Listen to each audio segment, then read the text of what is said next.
What's up guys, welcome back to another Paladins video. Some news about the next patch, OB37 came out today and it's looking like we'll be getting the full patch notes later on this week. As for right now, we were teased with some new things to look forward to. First off, they'll be making some changes to the scoring system they recently added in the last patch. At the end of the game, there's the screen where it shows who did the best for their specific role. The best support, frontline, flanker, and damage players are all shown off if they get top healing, objective time, solo kills, or damage, of course depending on their role. While getting these stats as high as possible is very important for your specific role, they don't really show how well you did overall. So they'll be reevaluating the system and adding some new stats to better show off your performance. They're taking extra care in looking into the flank role specifically. Next off, there are a few things about maps. They'll be making changes to certain maps by messing with stuff like space, routes, and whatnot to help make the experience on those maps a bit better. There are also 3 new maps that they have been working on internally that are ahead of the pack and might soon be ready to make their way into the game.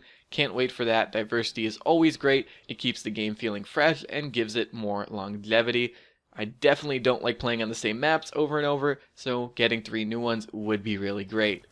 Speaking of diversity, they're also looking into releasing a new champion. They showed off this image of a bow, so it'll definitely be an Archer character. It'll be different from Cassie. The pace of this character will be slower. They'll have to bring the arrow all the way back and take the time to line up the shot. They're not really an in-the-fight type of champion. They'll basically be like an alternative to Kinessa. Now, while I'm not really thrilled to have another Archer over something more different, like a melee character, I'm not gonna shoot down the character before giving it a chance. I'm sure it'll turn out really cool and give those players who like to stay back and play from a distance another option. The new stuff doesn't end there. They're looking into adding more customizable options you can earn in the game, one of which are sprays. There's a lot of existing art in the game, and I'm sure new art as well that they're looking into making into sprays that help you leave your mark on the game and separate you from other players.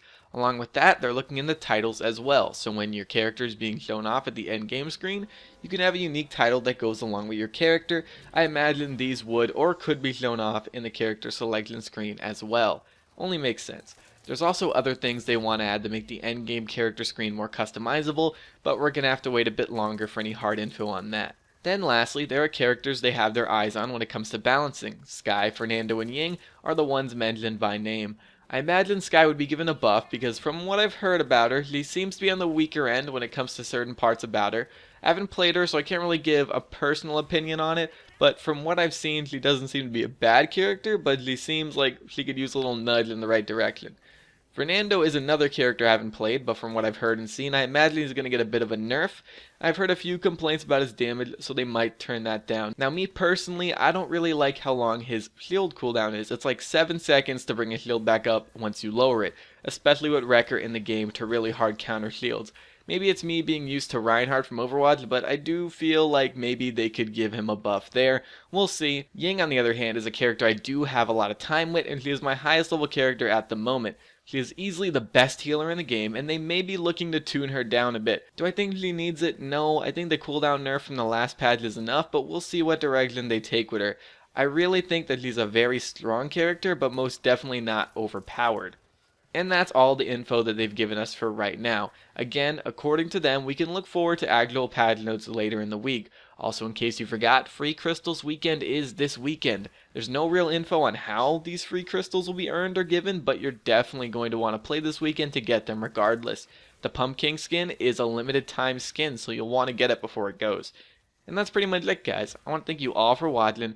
I very much appreciate it, and I'm going to see you guys later.